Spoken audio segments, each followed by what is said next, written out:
بسم الله الرحمن الرحیم. السلام علیکم. پروګرام مشرق لیډ سره زه محمد ارشاد پروګرام کې تاسو ته هرکلی وایو. ګرانو کتونکو، په د خیبر پښتونخوا سرخار پیښور کې د سنیچنګ او دغه شانتي د ډکیتیانو کې دومره اضافه شوې ده چې دغه ښار عملاً کراچۍ ته رسېدلی دی. څوک هم محفوظ نه دي. دغه چې کوم د پولیسو مختلف چې دغه کوم رایډرز دي، نور د هغې چې کوم سیټي پټرول، دغه شان نور مختلف نومونو باندې چې کوم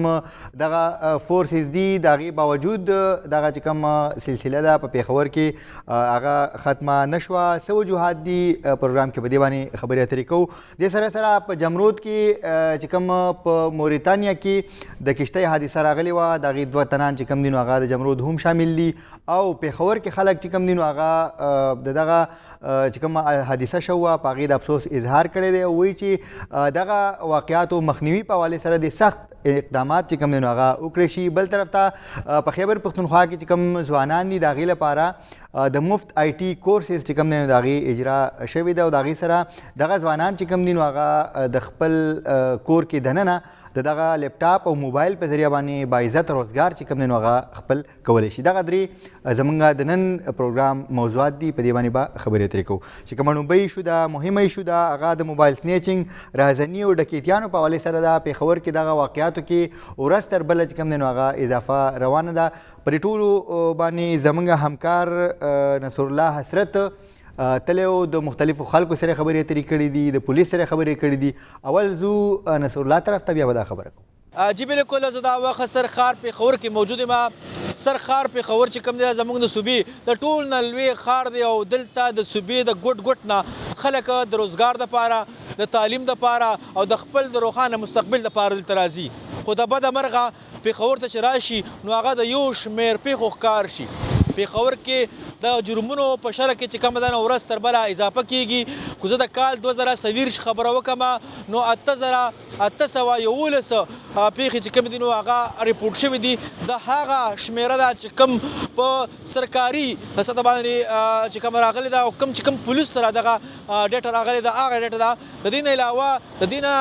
ګڼ شمېر کیسونه هم داسې دي چې هغه ریپورټ شوي نه دي او نه په تاڼو کې د هغې چې کوم ده نو روزنامچه یا اف آی آر درج شوی دی. خو زه دلته سرخار پیښور خبره وکړم. په سرخار پیښور کې نه یو تن چې کوم دی په لاره باندې کلاو ګرځېدلی شي، نه هغه په موبایل فون باندې چې کوم دی نو کلاو خبرې کولی شي. که موبایل فون باندې خبرې کوي نو سنیچران دومره ډېر دي چې هغه موبایل یې تختی او که موبایل نه ورکوي نو هغه بیا وشني. دغه شانتې کې د یو تن د اے ټي ایم نه پیسې هم نشي راایستلی. ورسره یو تن چې کوم دی نو هغه موټرسایکل هم نشي پارک کولی چې راځي بیا یې موټرسایکل نه وي. دغه د جرمونو شرح چې کومه ده په پیښور کې بې انتها سوا شوې ده او په پیښور ولس کې چې کوم دی نو یره ترخه خوره شوې ده او د پیښور ولس چې کوم دی نو دلته ورته ژوند تېرول ګران شوي دي. په دغه اړه باندې د پیښور عام ولس سره خبرې اترې کوو چې د پیښور عام ولس په دغه اړه باندې څه ویل غواړي او ورسره دا پوښتنې به هم کوو چې پیښور عام ولس په پیښور کې محفوظ دی. آیا دلته محفوظ ژوند کولی شي که نشي کولی؟ دغې نه علاوه په دې اړه باندې موږ د پولیس موقف هم اخلو. راځئ چې ورشو د پیښور عام ولس سره په دغه اړه باندې خبرې اترې وکړو. محفوظ خو په ټول پاکستان کې مونږ یو او د کراچۍ سیستم اوس په پیښور کې شروع شوی دی. زموږ پیښور دومره بد حالات دي چې بس په لاس کې موبایل نشي نیوی، لاس کې پرېږده چې جیب ته دې وباسي او ورپسې دې وجني. نن سبا دومره د مور بچي ووژلی شو په موبایل باندې چې د حد نه زیات. هغه مور بچي چې د چا یو اولاد دی، یو زوی دی، هم وژلی دی صرف موبایل دپاره. موبایل نه ورکوي، تنې شو کوي، ولې نه کوي ویلي. نو زه دې ظالمانانو ته یم د خدای ظالمانانو لږ سوچ وکړي. ته خو هم د چا اولاد یې که نه، ته هم د چا اولاد یې، ولې د چا اولاد ته وژنې، ولې د چا کور ته تباه کوې، ولې د چا بچي خوارې، ولې یو مور په خپل بچي پسې جړې، سبا به تا پسې هم جاړي. اکثر تاسو که کتلي نو ډېر زیات نن سبا سنیچنګ ډېر زیات دی چې کوم ځای کوري او زیاتتر د شپې او په داسې علاقو کې دومره زیات دی چې انسان د سوچ دمبار دی. په ښار ایریا کې مونږ به پیله دا اورېده چې په کلو کې دا کار کېږي، لکه علاقه غیر به درته ووایم. نن سبا چې علاقه غیر محفوظ ده، زموږ پیښور غیر محفوظه دی، بالکل غیر محفوظه دی. یعنې که زمانه دې تپوس کو ما خو درته ویل په دې لاره 200 کسان تېرېږي، په دې 200 کسانو کې به درته 198 کسان وایي چې پیښور دې ټایم غیر محفوظه دی. جی بالکل. دا وخت ما سره یو بل شهري موجود دی، دوی سره خبرې اترې کوو. دا راته ووایي جي چې څه کار کوئ او بیا دا ووایې چې په پیښور کې ځان محفوظه ګڼئ. زه چې سټوډنټ یم پېښور کې خو محفوظه نه یو مونږ دلته نشتر آباد روډ باندې پاتې کیږو او دا نشتر آباد روډ داسې علاقه ده چې دې باندې دونه ټریفیک یا ټایم ټریفیک او دې روډ باندې مانه موبایل اخیستی دی ټیم څو او کله ده دا چې شپې تقریبا 8 8:30 بجې ټایم دی بار روډ د مین جی ټي روډ باندې چې تاسو د شنغري روډ باندې ځئ که نه دې روډ د پاسه مانه اخیستی دی جی ما موبایل دا کشتونه کې اخیستی دی د الکترونیک پلانه کشتونه کې اخیستی دی جی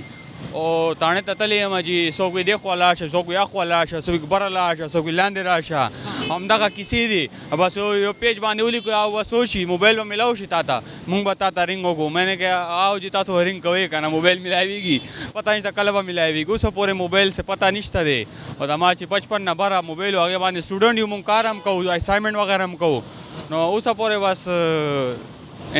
څه ګړې او څه ویل غواړې چې آیا په دغه جرمونو کې دغه اضافه ولې کیږي دغه ځوانان چې کم دي نو دغه په جرمونو کې ډېر ککړ دي او دا راته هم وایه چې پولیسو چې کم دي نو آیا په دغه کې ریکوري کې کامیاب شوي دي اوسه پورې آیا دوی څه کاروایي کړي ستا په خیال پہله خبره دا چې زمونږ پولیس چې اپډیټ نه کیږي زمونږ پولیس هم کاتو کې روان یا کاغذونه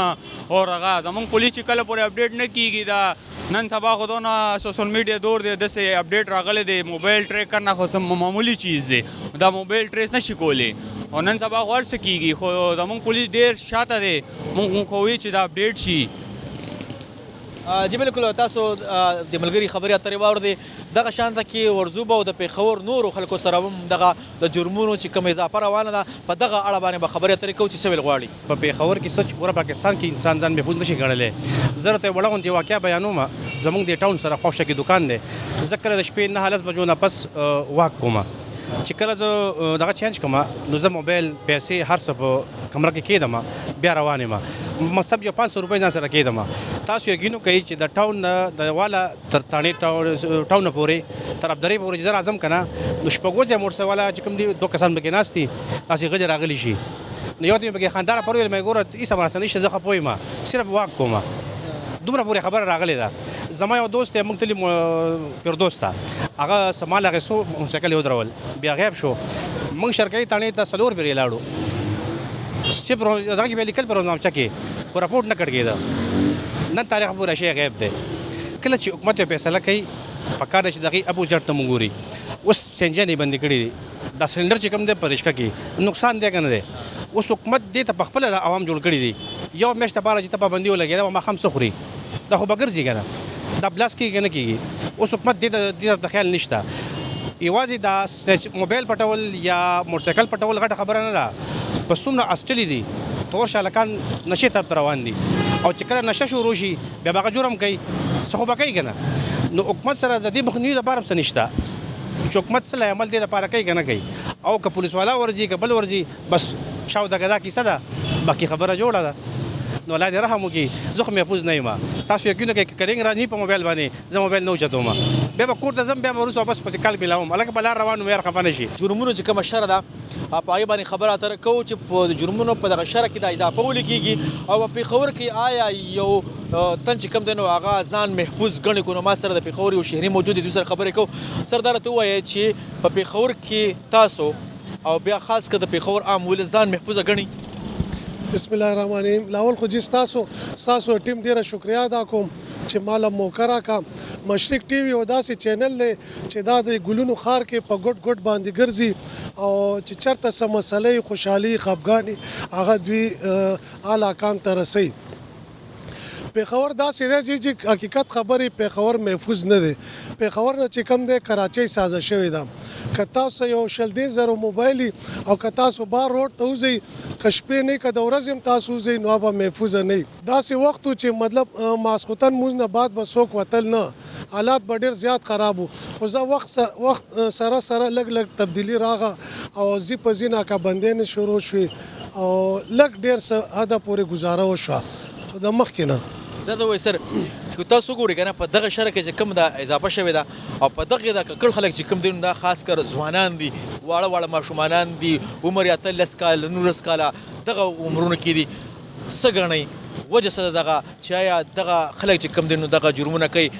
څه وجوهات کېدای شي دي یو خو جی مین وجوهات دا دی چې تعلیم نشته دی تعلیم سره سره نوکرۍ نشته، کار روزګار نشته، ګراني ډیره زیاته شوه. چېرته چې ګراني زیاته شي، کار روزګار نه نو هغه مجبورۍ نه دې کار ته راوځي. یاره زه خو وایم چې نن سبا وخت کې موبایل باندې خبر نشي کولی چې په روډ دی که نه، موبایل سره خلک راځي موبایل ته نه پټ کړي. دویم دا چې د موټر سایکل ودرې او چې واپس راځي موټر سایکل دی نه، نو خلک حیران چې څوک کوم خوا لاړ شو. داسې څه دغه نشته، پولیسوالي غریبانه خپل ځان نشي محفوظ کولی، موږ به محفوظ کړي. یاره دې کې د پولیس ناکامي ومویلی شي، خو که پولیس نفریم کمه ده، هغې خپلو تړونونو حفاظت کوي، د خپلو افسرانو حفاظت کوي، عوام غریبانان خو داسې بس الله په اسره باندې دي، نو الله دې به دایم بل شي. اصل کې د بېروزګارۍ وجه هم ده، ګرانۍ وجه هم ده، او خلک مجبور شو چې کم ځای نه پیسې پیدا کړي. که نه مطلب چې دیاړي 1500 یا 1400 باقي دغه وړه دغه چینی نه پوره کېږي، نو خامخا دې شرط روان شي. نو پکار چې حکومت دې لپاره ساده اقدامات وکړي او دې باره کې څه وکړي. بس زموږ دا حکومت او پولیسو دا مطالبه ده چې هغې دې باره کې سټیپ واخلي او عوامو لپاره یې څه وکړي. موږ خو ځان هم محفوظ نه ګڼو، بلکې ما سره خپله حادثه شوې ده. هغه ورځ زه را روان وم، دا حادثه ما سره شوې، تمانچه یې راباندې کېښوده، موبایل باندې مې خبرې کولې، تمانچه یې راباندې کېښوده، موبایلونه یې رانه واخیستل دوه. تاڼې ته لاړم، تاڼې والے رپورټ وروره بس صرف روزنامچه کې ولیکل، نور بقایا وروره بس موبایل هم نشته دی، او بس غلو هم مزې وکړي وروره پاکستان کې وروره، او بس غریب سړی خو هسې هم تباه دی. کور ته مې سبزي راوړه او چې بره وختم موټر سایکل مې لاندې ودرولو. ما سره اوس هم ریکارډینګونه پراته دي، هر یو شی را سره پروت دی. ما پسې تاڼې طرف نه کال هم نه دی شوی چې یاره دا ستا بایک څنګه چل شوی دی. یاره پخپله به زه الټه مې بوتلې موتلې هر څه څکلي دي پرې، دواړه موبایل هم موټر سایکل هم رانه پټ شوی دی. بیا په همه یو میاشت کې نه ما ته څه رنګ راغلی دی، نه ما نه څه تپوس شوی دی چې یاره تا دا بایک پټ شوی دی، الټه نور هم تاواني شوی یم پکې. او بقایا نور د حکومت د سایډ نه لاس ماته نه دی هغه شوی. حکومت نه دا مطالبه لرو چې یاره د کرائم خلاف دی وروره آواز اوچت کیا، دا چې کم غله ګرځي دې خلاف دی آواز اوچت کیا. بس بقایا نو ټول سیفټي ده، نو بس هر یو سړی به خپل ځان حفاظت په خپله کوي، نو دغه حساب دی حکومت نه موږ څه هغه وکړو. جی بالکل. څنګه تاسو پته ده په پیښور کې چې کوم دی نو دغه جرمونو په شر کې چې کوم دی نو اضافه شوې ده، او په پیښور کې چې کوم دی نو یو تن هم ځان چې کوم دی نو هغه سیف نه ګڼي. په دغه وجه باندې چې کوم دی نو په پیښور پولیس کې یره ترخه هم غوره شوې ده. موږ سره چې کوم دی نو د پیښور یو سینر صحافي موجود دی، دوی سره د یو اړه هم خبرې اترې کوو ورسره چې کوم د حکومت د سیف سټي پراجیکټ چې کوم دی نو هغه شروع کول غوښتل، او دغه پراجیکټ چې کوم دی نو ځنډ کار شوی دی، اوسه پورې چې کوم دی نو دغه پراجیکټ مکمل نه کړی شو. ستاسو په خیال باندې دغه وجوهات څه دي چې دغه پراجیکټ چې کوم دی نو اوسه پورې مکمل نه کړی شو، ولې ځنډ ښکاري سر؟ ډیره مننه جی. تاسو دا وګورئ چې دا اوس چې کوم جرمونو چې کوم صورتحال دی هغه وقتاً فوقتاً هغې کې چې دا کم اضافه روان دی هغې مختلف وجوهات دي. یو اړخ نه خو تاسو دا ګورئ لګیا دی چې پېښور چې کومه آبادي ده هغه شانتې هغې کې اضافه رس پرس کېږي لګیا دی. بل اړخ ته زمونږ حکومت چې کوم ترجیحات دي هغه هم لکه هغې کې هم بکار دا دی چې په پریارټي بیس باندې ټولو نه پهله پېښور کې سیف سټي پراجیکټ چې کوم دی هغه لانچ کول بکار دی. تاسو دا وګورئ نن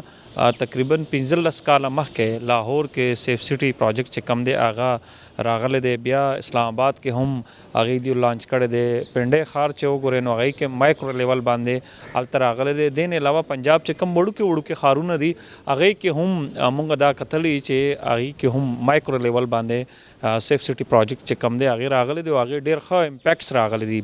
نو زمونږ پېښور دې ټایم کې پېښور پولیس ته یو ټولو نه غټ چیلنج چې کوم دی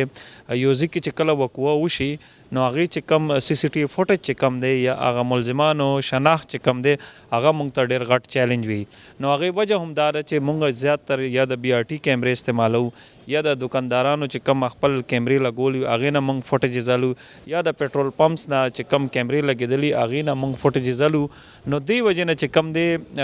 پولیس ته یو کیس کې چې کوم 24 غنټې 36 غنټې یا ورته 72 غنټې بکاري نو هغه کیس کې هغې ته یو هفته یا کله کله یو میاشت ولګي. نو بنیادی وجه دا ده چې کله پورې پېښور کې به سیف سټي پراجیکټ چې کوم دی هغه به دلته به لانچ کېږي به نه، نو موږ ته به داسې قسمه چیلنجز او د کرایم ریشو چې کوم دی دا هم داسې به روان وي. ضروري خبره جی دا چې کوم سټریټ کرایم چې کوم دی هغه تاسو ویلی شئ چې هغې کې 50 نه 70% کمای چې کم دی دا راتلی شي. البته چې دا کم سیول نیچر کرایمز چې کم دي دا مړی چې کم دي یا دین علاوه دا دشمنان چې کم دي هغه تاسو ته پته ده چې وخت سره 50 کال وشو زمونږ د کلچر وجنه هغه چې کم دی هغه کې هغه شانته کمای نه راځي لګیا دی. او دین علاوه چې کم سټریټ کرایمز دي دا موبایل سنیچینګ شو دا غلا چې کم شو دا چې کم پرسونه زنانه نه سنیچ کیږي د کې کمې راتلی شي. دین علاوه تاسو دا وګورئ ډکیتیان چې کم دي د گاډو غلا چې کم دی د موټر سایکل غلا چې کم دی. ستاسو پیښور سراؤنډنګز چې کله تاسو وګورئ چې کینډ حدود کې د رولر ایریاز کې سټي ایریاز کې او په جی ټي روډ ایریاز کې چې د کیمرو یو نیټورک چې کله ولګي نو تاسو ته دا بهکاره شي چې پیښور کې کم کم قسمونه جرمونه روان دي د کې کم خلک ملوث دي او چې یو ارګنایز کرایم چې کم دی هغه شر چې کم دی هغه کې به ډېر کمای به راځي. جی بالکل تاسو دلته د عام ولس خبرې اترې واورېدلې. دلته زه دا وخت په د ګلبهار پولیس سټیشن مخې ته موجود یم. دلته به موږ د اس پي فقیر آباد سره په دغه اړه باندې خبرې اترې کوو چې آیا په پیښور کې د جرمونو په شرح کې څومره کمې راغلې او پولیس په دغه کې چې کوم د څومره کاروایي کړي. راځئ چې ورشو او د پولیس سره خبرې اترې وکړو. پہلی تو بات یہ ہے کہ یہ بھی دیکھنا ضروری ہے کہ کرائم میں اضافہ ہوا بھی ہے یا نہیں. میں اپنے ڈویژن کے متعلق اسٹیٹسٹکلی پروو کر سکتا ہوں کہ یہاں پہ جرائم کا جو شرح ہے اس میں واضح کمی پائی گئی ہے. ہاں اوورآل جنرل اگر آپ کے پی کے میں کہیں یا پشاور میں کہیں یا اوورآل ہی کنٹری میں تو کرائم میں بالکل اضافہ ہم کہہ سکتے ہیں اسٹیٹسٹکلی. آل دو یہ پروون نہیں ہے یہ چیز, لیکن اگر آپ پھر بھی سمجھتے ہیں کہ کرائم کیوں ہوتا ہے, یہ اگر آپ کا سوال ہے تو میں اس کا آپ کو یہ اس طرح جواب دے سکتا ہوں. بہت سارے ریزنز ہیں اس کے, سوشل ہیں, اکنامیکل ہیں. آبادی کا بہت زیادہ جو ہے وہ بڑھاؤ ہے اس ٹائم, اور انفلیشن بہت زیادہ ہے, مہنگائی ہے, بے روزگاری ہے. تو اکنامک اور جو سوشل ایشوز ہیں ان کی وجہ سے ایک بہت کرائم کے اندر جو اضافہ دیکھا جا سکتا ہے. ریفیوجیز کی موومنٹس ہیں کہ کچھ جنوبی اضلاع میں آپریشن چل رہے ہیں, آئی ڈی پیز ہیں, تو اس طرح کے بہت سارے سوشل اکنامک ایشوز ہیں جس کی وجہ سے جو ہے وہ کرائم میں اضافہ دیکھا جا سکتا ہے. پولیس کو آپریشنل اور انویسٹیگیٹو دونوں سائڈ پر چیلنجز کا سامنا ہے. آپریشنل سائڈ پر دیکھا جائے تو سب سے بڑا ایشو یہ ہے کہ ہمارے پاس یوزلی نفری کا چیلنج ہوتا ہے.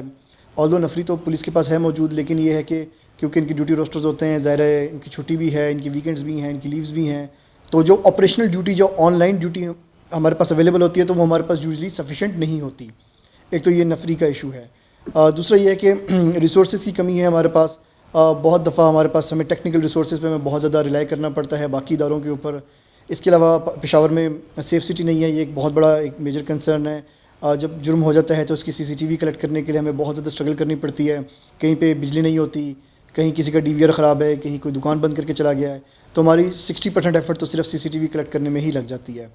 تو یہ ایک بہت بڑا میجر چیلنج ہے جس کو میں چاہوں گا ہائی لائٹ کیا جائے. یہ اسٹیٹ آپ نے پورے ڈسٹرکٹ پشاور کا کوٹ کیا. اگین میں تو صرف اپنے جو اے او آر کے لیے رسپانسبل ہوں, یا میں اس کا جواب دے سکتا ہوں, باقی کے متعلق تو مجھے اتنی انفارمیشن نہیں ہے. ہاں بالکل, ابابیل سٹی پیٹرول کے آنے سے میں سمجھتا ہوں کرائم میں کمی واقع ہوئی ہے. ہاں اب یہ ہو سکتا ہے کہ آپ کچھ زیادہ ایکسپیکٹ کر رہے ہوں گے, پبلک کی ایکسپیکٹیشن اس پروجیکٹ سے بہت زیادہ ہو, مے بی اس کو تو میں اس پہ کمنٹ نہیں کر سکتا. لیکن ابابیل سٹی پیٹرول میں بھی چیلنج یہ ہے کہ جو بھی اسپیشل ڈیوٹیز ہوتی ہیں, اگین نفری کی کمی کی وجہ سے, چاہے کرسمس ہے, چاہے پولیو ڈیوٹیز ہیں, اس سب میں جو ہے ابابیل اور سٹی پیٹرول کے جو اہلکار ہیں وہ ڈیوٹی کرتے ہیں. جب پولیو ویک آتا ہے تو یہ اپنی جو روڈس کو, اپنی پیٹرولنگ بیٹ چھوڑ کے یہ پولیو ڈیوٹی کرتے ہیں, تو اس دوران بھی کرائم میں اضافہ ہو جاتا ہے. تو اگر یہ اسپیسیفائڈ فورس ہے, اس کو ہم اسپیسیفک اس کام کے لیے یوٹیلائز کریں تو زیادہ بہتر ہوگا. لیکن اگین اس میں بھی کیونکہ نفری کا چیلنج ہوتا ہے تو اس لیے ہم اس کو 100% یوٹیلائز نہیں کر پا رہے. عدم گرفتاری کے متعلق یہ ہے کہ پی او کیمپینز بھی چلتی ہیں. ابھی تقریباً 2 مہینے پہلے سی سی پی او صاحب کی ڈائریکشن پر پی او کیمپین چلی, جس میں پشاور پولیس کے ہزاروں کے حساب سے جو پی اوز جو ہیں وہ پکڑے گئے. لیکن یہ ہے کہ کرائم کی فریکوینسی زیادہ ہے. پچھلے ملزمان پکڑے جاتے ہیں تو پھر دوبارہ جو ہیں ریلیز بھی ہو جاتے ہیں جیل سے, اور نئے جرم کا بھی ارتکاب ہو جاتا ہے. باقی بہت سارے کیسز میں ہے کہ این ایم ڈیز میں چلے جاتے ہیں ملزمان, ان کو وہاں سے پکڑنا مشکل ہے. لا اینڈ آرڈر کی سچویشن کے بھی کچھ چیلنجز ہیں. پھر ٹیکنیکل ریسورسز کی بھی کچھ کمی ہے پولیس کے پاس, جس کی وجہ سے بڑا مشکل ہو جاتا ہے. پھر پولیس لا اینڈ آرڈر ڈیوٹیز میں بھی بہت زیادہ انگیج رہتی ہے. تو ان تمام اپروچز کو مینیج کرتے ہوئے کوشش کرتی ہے پولیس کے میکسیمم طریقے سے جو ہے ملزمان کو پکڑ سکے, لیکن پھر بھی کہیں نہ کہیں یقیناً کمی رہ جاتی ہوگی. جی بالکل, تاسو دلته د پیښور عام ولس خبرې اترې مو واورېدلې. موږ د اس پي فقیر آباد سره خبرې وکړې, هغه هم تاسو واورېدلې. په پیښور کې کوم موږ سوچ وکړو د پیښور خبره موږ وکړو, نو پیښور کې یو عام تن ته ژوند ډېر ګران شوی دی, ژوند نشي تېرولی. کو په لاره باندې ځي هم چې کوم دغه موبایل سنچران یا دغه کم چې غلان دي دغه چې کوم د رانیسي کو دغه شانته کې یو کس د ATM ماشین ته ورځي پیسې را وباسي نو هم متخلک ولاړي دغه شانته کوي څوک موټرسایکل یا څوک گاډي ودري او چې لس بیټه پس راسي هغه هم چې کوم دی ورکوي او کو بیا دغه خلک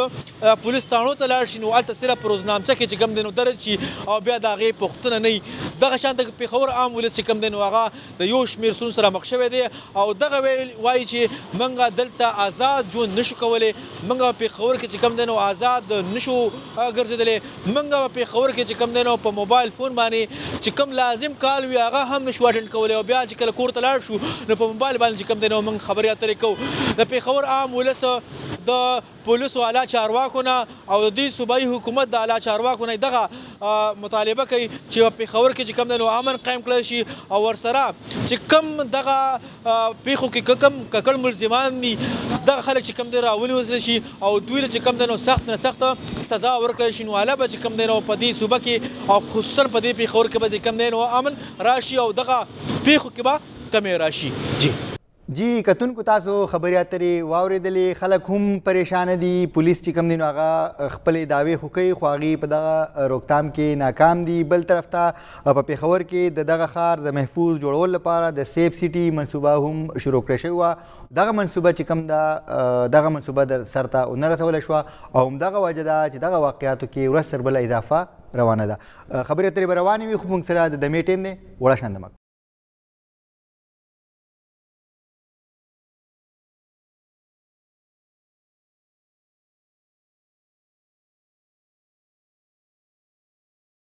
نه پس پروګرام کې یو ځل بیا تاسو ته هرکلی وایو د موریتانیا نه سپین ته یوه کښتۍ روانه وه او په دغه کښتۍ کې 440 پاکستانیان چې کوم دي نو هغه په حق رسېدلي دي او هسې هم که وګورو نو هره میاشت هره 2 میاشتې پس چې کوم دی نو دغه خبرونه چې کوم دی نو هغه مخې ته راځي چې په هغه کې یوه کښتۍ ډوبه شوه او دومره پاکستانیان چې کوم دي هغه په دې کې په حق رسېدلي دي دغه شانتې په دغه تازه واقعه کې 440 پاکستانیان چې کوم دي نو هغه په حق رسېدلي دي چې په هغه کې 2 ځوانان د ضلع خیبر هم دي چې هغه لاپته دي زموږ همکار ساجد علي کوکي خیل تلي وو د هغې کورنۍ سره یې خبرې اترې کړې دي زو اول هغې طرف ته بیا په هغې خبره کوو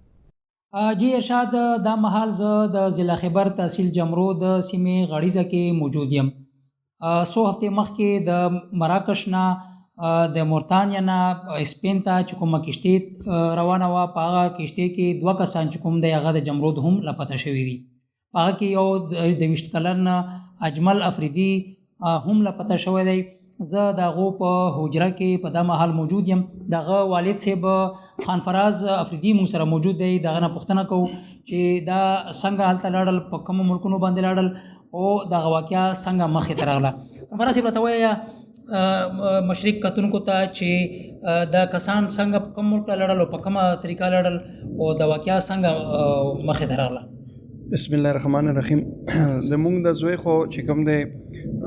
د 12م اگزام یې چې کله کلیر کو نو د به ما ته ویل چې یاره زه یورپ کوشش کوم یورپ ته ځم خو ما ورته ویل ما چې نه زه ته دوبۍ سیسټم ته برابرم دوبۍ ته دې لګم خو هغه خپل ضد نه پرېښو خو ما د هغه نه مشورې نه د ما د هغه نه بغیر دی لاړو د ایجنټ سره یې د ایجنټ په ترو باندې لکه مطلب هغه ته لاړو د سعودي ته لاړو سعودي کې هلته عمره وکړه عمرې نه بعد بیا سینیګال ملک ته لاړو انویټیشن ویزا ورته هغه وکړه بیا چې کله سینیګال ته لاړو هغې نه بیا مورتانیا ته لاړو مورتانیا نه هغه ما ته بیا کال وکړو چې یاره زه بس دغې پورې رسېدلی یم هغه ډېر زیات لرې تللی و خو هغه بیا ما ته وایي چې اوس زما مخکې کار نور نه کېږي ایجنټ وایي چې ما ته فورې 15 لک روپۍ په دې ټایم باندې پوره کړه نو هغه ته ما وکتل خواهشات ته ما وکتل هغه ما چې ډېر غټ تکلیف یې کړی البته داسې ما نه غوښتل چې داسې لاړ شي انلیګل کار باندې ما په خپله په دوبۍ لګلو ما چې بس هلته ما خپل خلک هم ډېر دي خو هغې باوجود هم هغه خپل ضد وکړو او دی لاړو نو هغه چې لاړو په 2 جنوري باندې ما سره رابطه وکړه چې زه ایجنټ چې کومه خبره وه هغې په لیول باندې بس زه په کښتۍ کې کېناستم او زه روان یم د هغه سره زما خپل بل چې کوم کلیوال دی ولی محمد هغه هم ورسره و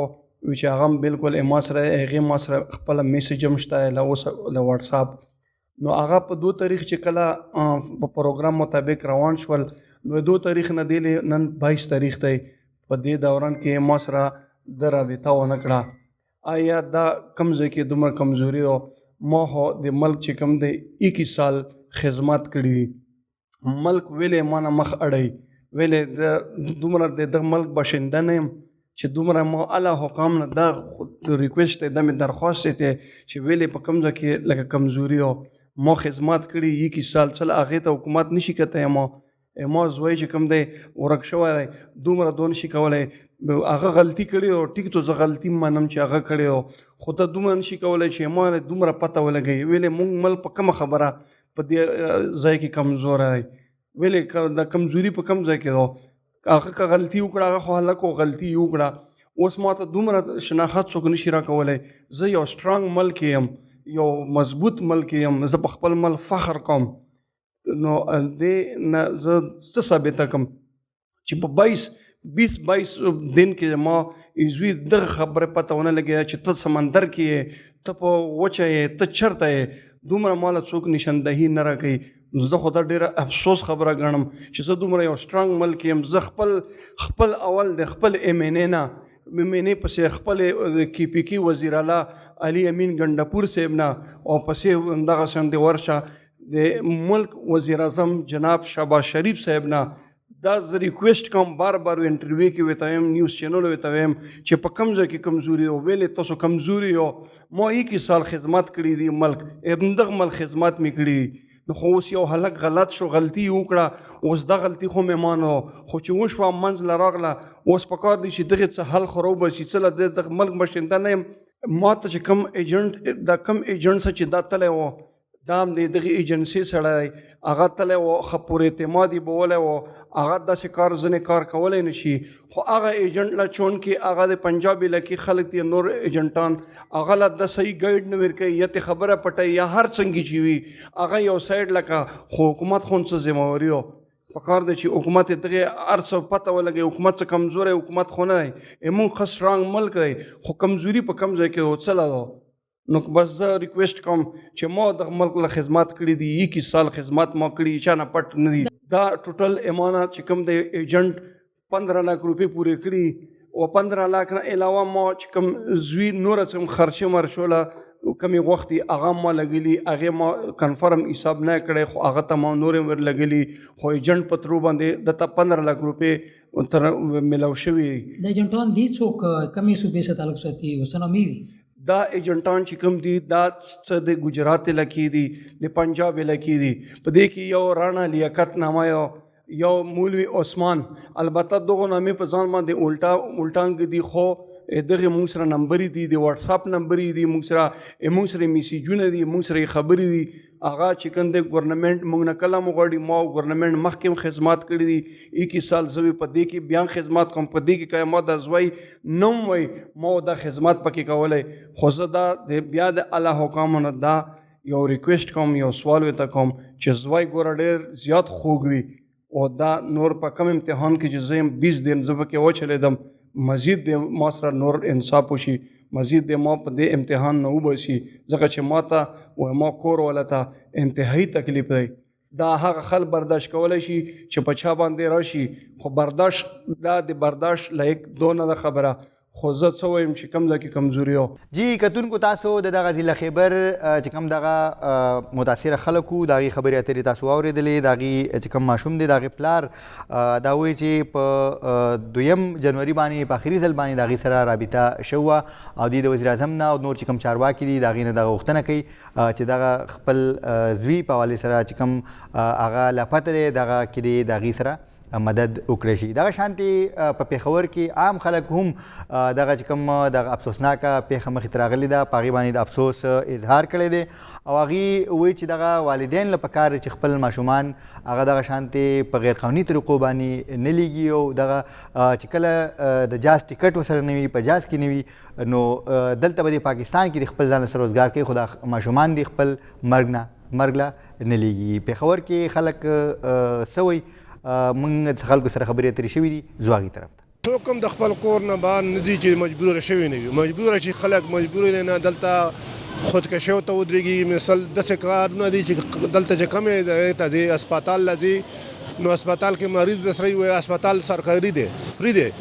هلته لاړ شي یو 20 روپۍ 10 روپۍ پرچي ته درکړي او چې مریض هلته داخل شي دنه نو تا د هسپتال د خرچه صرف کاریا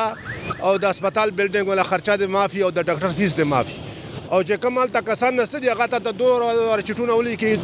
چې دا لاړ شه هلته لاړ شه میډیکل سټور له ورشي هغه ته وایي 10,000 روپۍ دیوانې رشوې دیوانې ونه راوړه هغه ته ورکړي نه تا ته ټیسټ لیکلی مړه لاړ شه دا ټیسټ وکړه سرکاري هسپتال دی پای کې ټیسټ نه وي پای کې دیوانې نه وي نو هغه خرچه خو د غریب په نه راځي کنه فری خو دې ته وایي چې ته لاړ شي 10 روپۍ پرچي دې واخېسته چې تا ټیسټونه تا دیوانې تا مریض هر څه فری وي دغه ته فری وایي اچھا بیا د هسپتال نه علاوه که ته کچراو ته لاړ شي غریب سړی کچراو ته لاړ هلته د ځمکې مقدمه وي د څه مقدمه وي هلته کچراو ته لاړ شي هلته کچراو کې هم دغه شان دی یو کاغذ چې راخلی سپین کاغذ راخلی 10 روپۍ دی بازار کې په 1 روپۍ په 2 روپۍ دی هلته په 10 روپۍ دی نو ته ماته خو 10 روپۍ کاغذ شو بیا چې درخواست نویس له ورشي هغه د هغه پرچه جوړ کړي د 4-5 روپۍ هغه د 2 لیکلو تنوال بیا چې وکیل له ورشي وکیل فیس د برابر شي وکیل ته چې بیا چې بازار له وځي چې بازار له شمال له سودا راوړم چې لاړ شي ټماټرو تپوس وکړه وړو تپوس وکړه غوړو تپوس وکړه 530 روپۍ کیلو غوړي اچھا 300 روپۍ کیلو ټماټر پیاز وګوره آلو وګوره نو ته چې لاړ شي نو دا خرچه ته آلته وګوره نو ته ماته وښیه چې بیا که داسې بلې ادارې له لاړ شي کمې ادارې له ځي نو تا به پیسو نه بغیر کار نه کېږي تا ته به دلته وایي چې دا فری دی خو لیکن هلته فری نه وي هلته څوک د دې انتظام چې کولو ولا نه وي چې د دیوانې هسپتال ته راځي د کم خو ځي د هسپتال له چې کوم ټیسټونو نه ماشینان راځي یا خراب وي دې وجې نه دا خرچې نشي برداشت کوی نو هغه بالا چې دلته خو روزګار نه دلته خو کوم تاله نوکري میلاو شي خو 20-30 هزار روپۍ تنخواه ده 20-30 هزار کې به دا کارونه ته څنګه وکړې نو هغه تنخواه کمه وي تا کارونه پرې نه کېږي او که مثل بیا هغه سړی مجبور شي چې یاره یا به څه کوم بهر به ځم هغه دې وجې نه بهر ته تیار شي بیا هغه ورته دومره پیسې دي بیا بهر ټیکټ هم ورسره نه وي ځام نشي کولی چې قانوني طریقې ځي نو هغه ډېرې کټې پیسې لګي نو هغه دې وجې نه دې ته مجبور شي چې یاره سم وي خو چې زه بهر لاړ شم او زه بهر چې کوم د هغه کوم بیا بهر د تلو دپاره حکومت سره څه کمی نشته حکومت چې هرې پرې کښتۍ ډوبېږي دا پیله واقعه نه دی دې نه مخکې څو واقعې وشوې چې کښتۍ ډوبه شي نو حکومت دا اعلان وکړي چې دا به موږ کیفه کردار ته رسوو نو کیفه کردار ته به قیامت په ورځ رسېږي هسې خو نه رسېږي قیامت نه پیله نه رسېږي سر مسله دا ده چې یو طرف ته ډانګ دی بل طرف ته پړانګ دی یو طرف ته پاکستان کې خلک لوګي نمرې لګیا دي انسرټینټي دا غیر یقیني صورتحال دی عدلیه چې کم دا بالکل زیرو ته لاړه نو هغه یوث او جوانان چې کم دي هغې غریبانان خپل کور ته خپل تورسرو له روټۍ ورکولو دپاره هغې دا غیر قانوني طریقو باندې بهر ملک ته ځي ऑल्दो چې زه دا نه غواړم دا زه وایم زه خپل والدین ته دا ریکویسټ کوم چې پلیز آپ لوگ اس بات کو دیکھیں تاسو په دې خبره پوه شئ دا بچی زما د راتلل والا سبا ده او دوی به پاکستان کې د سپوره خوري لږه دې خوري نیمه دې خوري خو خدای ته وګورئ چې کومه پورې کاغذونه ټیک نه یو په جهاز کې هوایي جهاز کې نه ځي بل ملک ته پلیز خپل بچي چې کوم دی دا مه قربانوئ دا زموږ د راتلونکي بچي دي او زه دا وایم خپل د پاکستان د فیصله سازو ته چې پلیز تاسو دا خلک وګورئ چې خلک مرګونو ته روان دي پاکستان اقتصادي حالات ټیک کوي پاکستان کې انډسټریز راولي پاکستان کې زموږ چې خیبر پختونخوا کې څومره د وخت کې د ذخایر راوتي دي معدني دا ټیکو باندې ورکوي دی دا پرایویټایز کوي چې خلک روزګار وګټي او موږ خپل بچي چې کم دي دا پلیز مرګ ته مه پرېږدئ دا زما راتلونکي سبا ده نو انشاءاللہ کچا تھا پورے پاکستان میں اگر آپ کو مسئلہ ہے کسی بندے کو رزق کا آپ خیبر پختونخوا آئیں پشاور چیمبر ہم تاجر برادری انصاف ٹریڈ ونگ آپ کو سپورٹ کریں گے چھولے لگائیں گے کلول لگائیں گے اپنے ملک میں روٹی ایک ہے تو آدھی آدھی کر کے کھائیں گے مگر غیر قانونی طور سے باہر نہ جائیں آپ کو ہم ضائع ہوتے نہیں دے سکتے اور پاکستان سے لوگوں کو باہر نہیں جانا چاہیے کشتۍ ښکاره شوې ده څو ورځې مخکې چېرې کومه میډیا ته په نظر کې داسې ډېرې کشتۍ روزانه چې کم دی همدغه شانتې وړې وړې کشتۍ وي په هغې کې 50 نه 60 کسان چې کم دی هغه دغه شانتې بیا لاپته شي غیب شي او خاص کر زه د پاکستان د دې خپل وطن د بچو د روریانو خبره به کومه چې بدقسمتي ده موږ چې په کوم ملک کې اوسېږو اسلامي جمهوریه پاکستان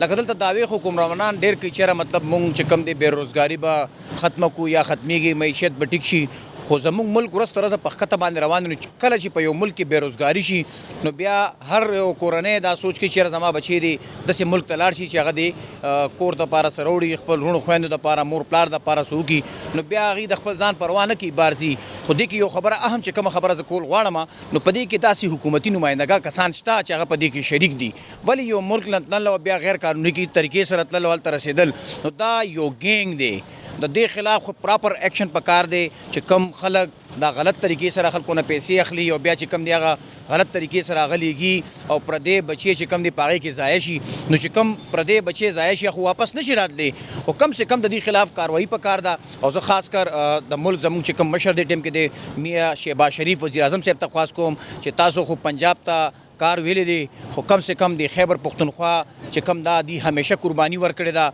پښتانه ډیر غیرتمند خلک دي. زه چې کم دی خپل وزیر اعظم یعنی کہ وزیر اعظم میاں شہباز شریف صاحب سے ریکویسٹ کرنا چاہتا ہوں کہ کائنڈلی آپ جس طرح پنجاب میں آپ نے ترقیاتی کام اور عوام کو جو فیسلٹیز وہاں پہ دے رہے وہ پاکستانی ہیں، اور خیبر پختونخوا کے جو عوام ہے یہاں پہ تو کیا یہ پاکستانی نہیں ہے؟ ہم یہ تضاد کب تک اس چیز کو ہم یہ برداشت کریں گے؟ آپ خدا را اس خیبر پختونخوا کو بھی توجہ دے. اور یہاں کے جو عوام ہیں یہ تو بڑے غیرتی لوگ ہیں، انہوں نے کافی قربانیاں دی ہیں پاکستان کے لیے. پختونوں کی قربانیاں سب سے زیادہ ہے، یہ میں دعوے کے ساتھ کہہ سکتا ہوں، کیونکہ پختون جو ہے وہ آپ کے ساتھ ہر طریقے سے جانے کے لیے تیار ہے. لیکن میں وزیر اعظم صاحب اور میاں جو ہماری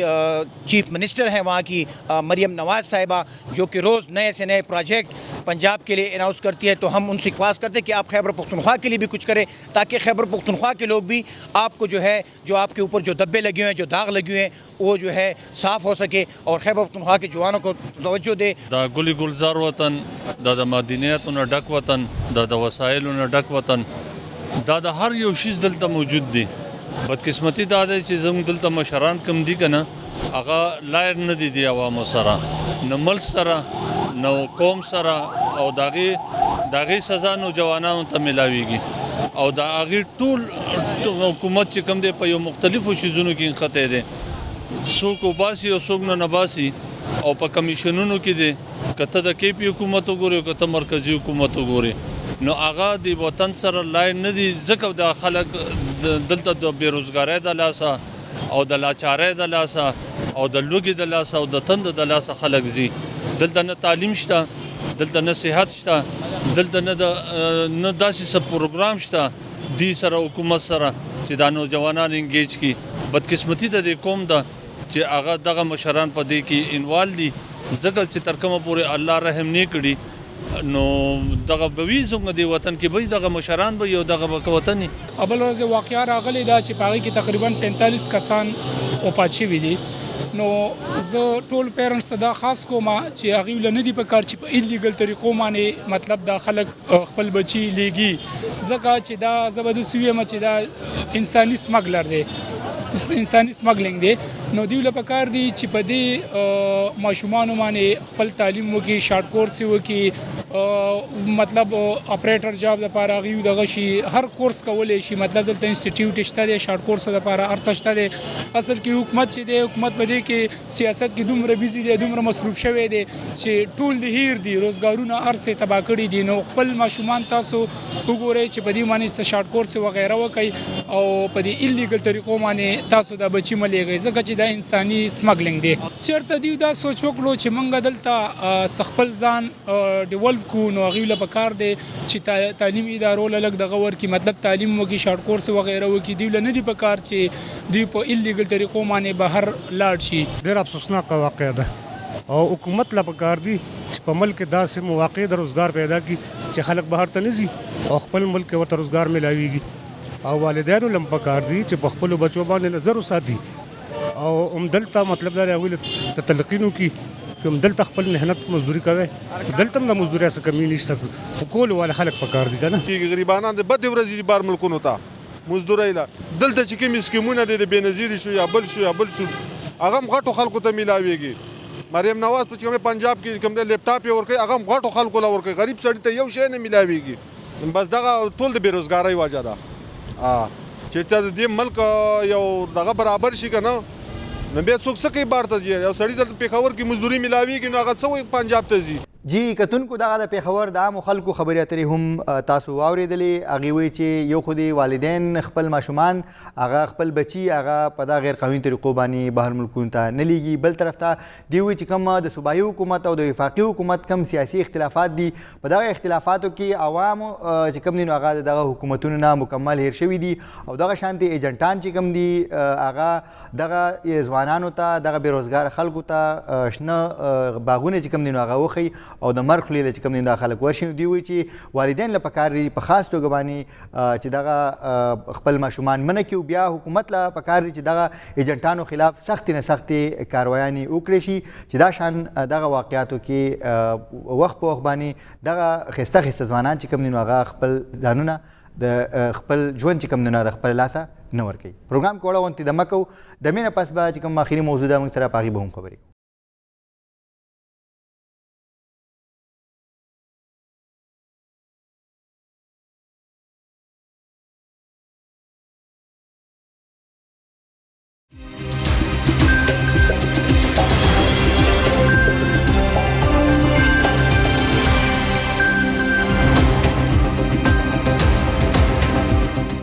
د مینه پس پروګرام کې یو ځل بیا تاسو ته هرکلی وایو. څه ورځې وړاندې د خیبر پښتونخوا د وزیر اعلی چې کوم معاون خصوصي دی د ساینس اینډ ټیکنالوجي شفقت ایاز صاحب هغوی یو دعوه مخې ته راغلې وه چې په پاکستان کې 15 اربه ډالره دغه زموږ چې کوم ځوانان دي نو هغه د فریلانسینګ او دغه د آنلاین بیزنسز په ذریعه باندې چې کوم دی نو هغه د ملک ته دغه زري مبادله چې کوم دی نو هغه راوړي. خو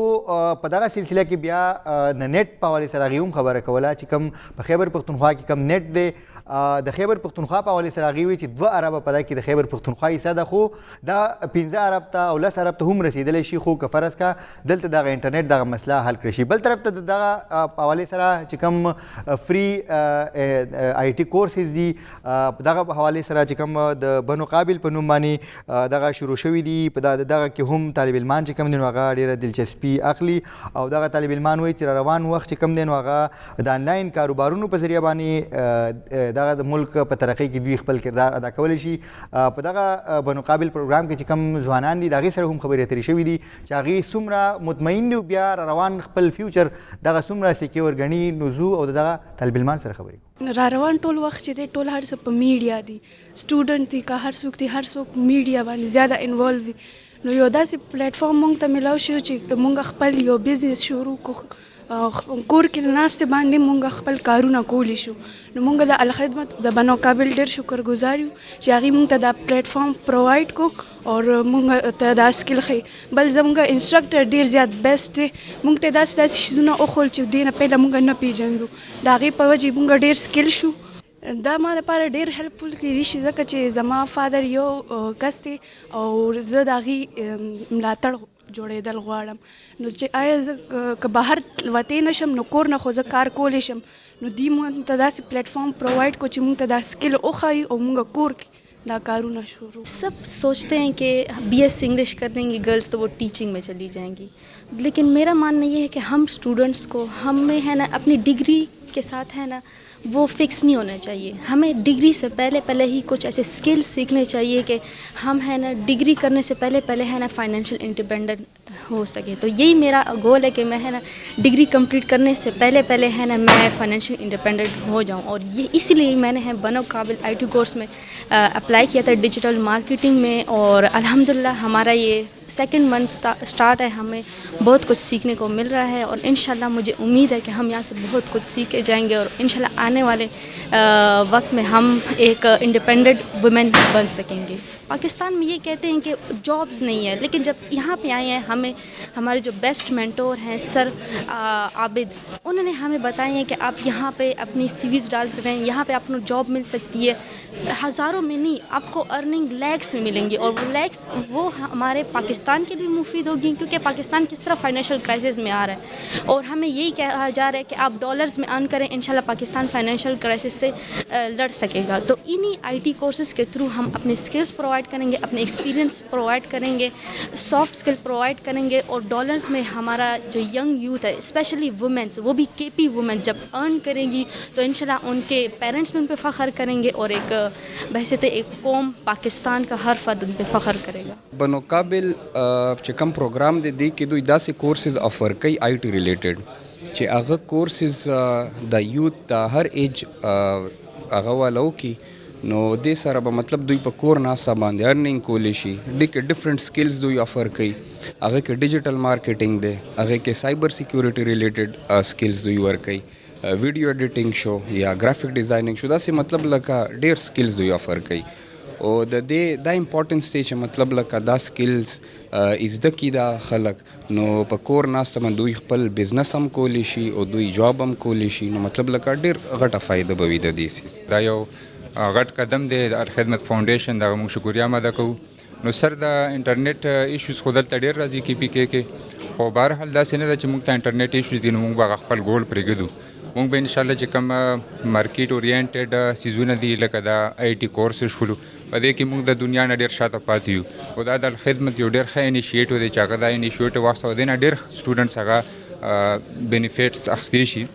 نو انټرنیټ ایشوز راځي خو انشاءالله چې موږ دغه کورسز وکړو نو ډېر داسې سټوډنټس دي چې هغه به خپل د هغې به سکسسفل سټوري انشاءالله چې راځي زه چې څومره ګورم او هغه به مخکې په وړاندې ځي او موږ د کم چې د دنیا نه شاته پاتې شو دغې سره به انشاءالله ځان برابرو. اچھا میں یہاں پر انرول ہوں ڈیجیٹل مارکیٹنگ میں اور اس کی بہت زیادہ اپرچونیٹی ہے الخدمت فاؤنڈیشن کا بہت اچھا انیشیٹو ہے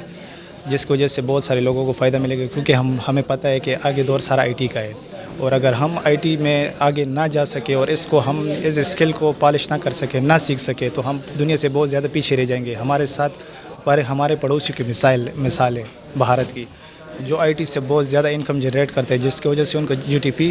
اتنا ہائی لیول پہ جا چکا ہے اور ہمارے پاکستان کے یہ لیول ہے کہ اس میں آئی ٹی کو کوئی فروغ ہی نہیں دے رہا. اور میں الخدمت فاؤنڈیشن اور خاص کر حافظ نعیم صاحب کا بہت زیادہ شکریہ ادا کرتا ہوں جنہوں نے یہ انیشیٹو لیے اور ہمیں سیلف ڈیپینڈنٹ بنانے میں ایک اچھا پروجیکٹ لانچ کیا اور ہمیں پرووائڈ کیے کہ ہم سیلف ڈیپینڈنٹ رہے اور اپنے کمائی خود کر سکے اور خاندان کے فروغ کے اہم کردار ادا کر سکے. د الخدمت فاؤنډیشن طرف نه دا ډېر ښه مطلب انیشیټیو دی چې مطلب دا کورسز سٹارټ کړي دي او مطلب دی چې دی کنه د جنریشن لپاره دا ډېر ښه دغه یو انیشیټیو کړی دی او زه دا ویل غواړم چې مطلب نن سبا چې دی کنه کم سټوډنټس دي هغوی چې دی مطلب ډیګریز واخلي خو هغوی بیا هغوی ته څه مواقع نه میلاویږي نو هغوی دپاره زه دا ویل غواړم چې مطلب هغوی چې دی کنه لږ هغوی ته چې دی نیو سکلز دی پرووایډ کړي نو هغوی په وجه باندې چې دی ته پارټ ټایم جابز وغیره چې دی ته هغه مطلب میلاویدی شي. نو زه ما چې مارکیټینګ کې حصه اخیستله نو زه ما د دې مقصد دا و چې زما خپل یو کلینیک و هغې لپاره چې دی ما به ایډس رن کول نو د هغې په وجه باندې چې دی ما نه به چې دی هغه ایډس کې کله غلطیانې وشولې کله به ما له چل نه راتللو نو بیا ما د دغه باره کې وردل د فری کورسز باره کې بیا موږ پکې ځان انرول کړلو نو هغې نه بعد موږ ماشاءالله ډېر ښه روان یو الحمدلله موږ سره ټیچران ډېر زیات هیلپ کوي موږ سره ډېر زیات هغوی چې دی موږ ته ډفرنټ قسم سټراټیجیز ښیي نو زه ویل غواړم چې انشاءالله دا چې دی نیکسټ راتللو کې چې کوم کورسز دي هغې کې د خلک انرول شي او زه یم چې دا د هغې دپاره ډېر ښه مواقع دي نو هغې نه د دې استفاده والي. الخدمت چې کوم دا پلیټ فارم دی د بنو کابل دې باره کې چې زه دوی چې ډېر زیات شکریه ادا کوم او دا چې ډېر زیات هیلپفل دی د زموږ سټوډنټس دپاره ځکه چې نور چې کوم انسټیټیوټس دي په هغه کې تقریبا چې 30 to 40,000 پیمنټ اخلي د دې کورسز د دې شارټ کورسز او دلته چې کوم دی دا فری ټیچ کېږي صحیح شو او دا چې دی دا ډېر زیات هیلپفل دی او دا سټوډنټس ته ډېره زیاته فایده ورکوي شارټ کورسز دي تقریبا 3 month کورس دی او په دې په ذریعه باندې چې کوم دی مطلب سټوډنټس ته دا فایده میلاویږي چې دوی خپل کار مطلب خپله سټارټ کولی شي صحیح شو مطلب دوی چې کوم دی ایډس وغیره رن کولی شي ډیجیټل مارکیټینګ کولی شي مطلب هغوی چې کوم پروډکټس وي هغه سیل کولی شي. نن سبا چې دنیا د آی ټي ته راغلی ده دا کمپیوټر ته راغلی ده او چې کومه د دنیا اسټبلش روزګارونه دي نو د هغې ته هم د دې سي ضرورت دی دا د نیډ دی د اوسنۍ دنیا لکه نیډ اف د ډے دی نو دا کم نوجوان چې دې کې انرول دي دا به دوی لپاره ډېر زیات فایدهمن وي او دې باندې به دوی معاش رواني او دا چې دې نه کم سکل دی واخلي نو دا مختلف ادارو ته د هغې ته د دې ضرورت وي کومه ډیجیټل مارکیټ چې موږ کوو نو تاسو به ګورئ چې کومه د خلکو روزګارونه دي او ښه ویل اسټبلش دي هغې ته هم ضرورت دی د یو ډیجیټل مارکیټر چې د هغې هغه پروډکټ شوکیس کړي دنیا ته وښیي او دا یو داسې پلیټ فارم دی چې دا په لږ ټایم کې ستا پروډکټ یا ستا سروسز ډېر خلکو ته شو کوي. تاسو به ګورئ روایتي چې کومه مونږ اډورټایزمنټ به کول خلک به دیوالونو وال چاکینګ کولو یا مونږ بیل بورډز باندې لیکل کول هغه څیز چینج شو او تاسو ته مخکې ما وویل چې یاره آی ټي یا اے آی د لایف نیچر چینج کو د کار طریقې هم چینج کړي نو اوس هغه اډورټایزمنټ راغلی دی د انټرنیټ ته او د ډیجیټل مارکیټینګ ته او د کمپیوټر پروګرامونو ته د هغې په ذریعه باندې د خپل پراډکټ خلک اډورټایزمنټ کوي د خپل سروس اډورټایزمنټ کوي مختلف نور څیزونه اډورټایزمنټ کوي نو دا کوم نوجوان چې دې پروګرام کې انرول دي نو دا به د دې د معاش دپاره هم یو ښه ذریعه او د دې د بېروزګارۍ چې کومه دغه یو ناامیدي ده دا به ولهم ختمه کړي زمونږ تیر ورځو کې آی ټي منسټر چې کوم دی د خیبر پښتونخوا نو یو کوټې خبره کړې وه زه کوټ کومه چې زمونږ یوت چې کوم دی د فریلانسنګ نه 2 ارب روپۍ لکه موږ ته هغه کوي نو دا 2 ارب نه هم زیاتېدی شي خو که موږ ته لږ اپورچونیټي میلاو شو موږ ته نور طریقه کار میلاو شو چې کورسز موږ ته وښایي موږ ایجوکیټ کوي نور هم دې باره کې نو موږ 2 ارب نه بځای 5 ارب 10 ارب پورې هم وروړی شو بالکل زمونږ یوت که زمونږ څومره هم چې وګورئ نو they are very talented but they don't have opportunity صرف خبره دا ده چې اپورچونیټي او پلیټفارم پکار یې څنګه موږ ته الخدمت دا پلیټفارم راکړو د بنو قابل نو they are educating thousands of students and they can work in practical field زما نوم سلمان کریم دی او زه د بنو قابل خیبر پښتونخوا د اسسټنټ مینیجر په حیثیت سره تاسو سره مخاطب یم څنګه چې تاسو ویل د کورسز او د اهمیت او دا ولې مونږه انیشیټ کړل دا کورسز نو یقینا چې زموږ نوجوانان چې کوم ټیلنټډ دي کوم ایجوکیټډ دي خو هغوی ته هغه مواقع نشته چې کوم خپل پوټنشل صحیح طریقې سره استعمال کړي په دې وخت کې زموږ په دې ملک کې چې موږ د دنیا په هغه 15 خوش قسمته ممالک کې شامل یو چې کوم کې د نوجوانانو آبادی د ټول نه سیوا ده خو د هغې نه باوجود دغه نوجوانانو ته صحیح سمت ورکول دغه نوجوانان او هغه لاره باندې د هغې ته لار ښودله چې کوم لار باندې هغې مخکې پرمختګ کولی شي ترقي کولی شي او انټرنیشنل مارکیټ سره کنیکټ کیدی شي الخدمت بنو قابل پروګرام هم دغه انیشیټیو ده چې کوم نوجوانانو 3 ضرورتونه دي ایجوکیشن پازیټیو انګیجمنٹ او امپلایمنٹ نو الخدمت غواړي چې دغه نوجوانان ایجوکیټ کی د هغې په معاشره کې د خپل ځان دپاره د خپل کور والو دپاره او د خپل ملک دپاره د پازیټیو انګیجمنټ ذریعه وګرځي او د هغې نه بعد د هغې د روزګار مواقع هغې ته پیدا کړي زموږ سره خوا کې کوم ملک دی که تاسو وګورئ په سروې کېږي نو په هغې کې د سټارټ اپ تعداد 471 وي په 2016 کې سروې کېږي بیا په 2023 کې بله سروې کېږي نو په هغې کې د سټارټ اپ تعداد 72993 وي دا یو ډېر حیرت انګیز فګر دی اگر چې بیا هم دا د ناامیدۍ خبره نه ده د هغې آبادۍ تناسب هم د پاکستان نه سیوا دی خو بیا هم په دې حوالې سره داسې ګامونه پورته کول غواړي چې موږ هم په دغه کې مقابله کې په دغه دوړ کې شامل شو نو الخدمت بنو قابل هم دغه انیشیټیو ده موږ غواړو چې د خپل ملک د معاشي ترقۍ ضامن دغه نوجوانان وګرځو دې کې مختلف کورسز دي ایپ ډیولپمنټ دی ویب ډیولپمنټ دی ګرافیک ډیزایننګ دی ویډیو ایډیټنګ دی ډیجیټل مارکیټینګ دی ای کامرس دی موږ غواړو چې د دې لارو په ذریعه باندې دا نوجوانان باعزته طریقې سره د خپل کور په دهلیز باندې روزګار عمومي جی کتونکو تاسو دغه طالب علمانو خبرې اترې هم واورېدلې دغه شانتي د خیبر پښتونخوا چې کوم معاون خصوصي دی د وزیر اعلی صاحب د هغې دعوا هم په خپل ځای خو دغه شانتي یو شمېر ځوانان چې هغه د دې جامعاتو نه هر کال فارغېږي هغې سره همدغه یوه لار ده چې هغې دغه د انلاین بزنسز او دغه شانتي د فریلانسنګ په ذریعه باندې په خپل کور کې کینی او خپل باعزته روزي چې کوم دی نو هغه ځان له وګټي نو په دغه سلسله کې دوی وایي چې دغه قسمه په حکومتي سطح باندې هم او دغه شانتي د فلاحي ادارو په سطح باندې هم دغه شانې پروګرامونه چې کوم دي نو هغه کې نور هم اضافه کول پکار دي او دغه زیات نه زیات ځوانان چې کوم دي نو هغې ته دغه آی ټي کورسز دغه شانتي دغه کول پکار دي چې هغې مفت دغه کورسز وکړي او دغه خپل د دغه بېروزګارۍ نه چې کوم دغه زموږ ډېر ځوانان دي چې هغې بېروزګاره دي هغه په دغه طریقې سره موږ د بېروزګارۍ نه بچ کولی شو. همدې سره د پروګرام مختصر ته رسي اجازت غواړو د الله په امان.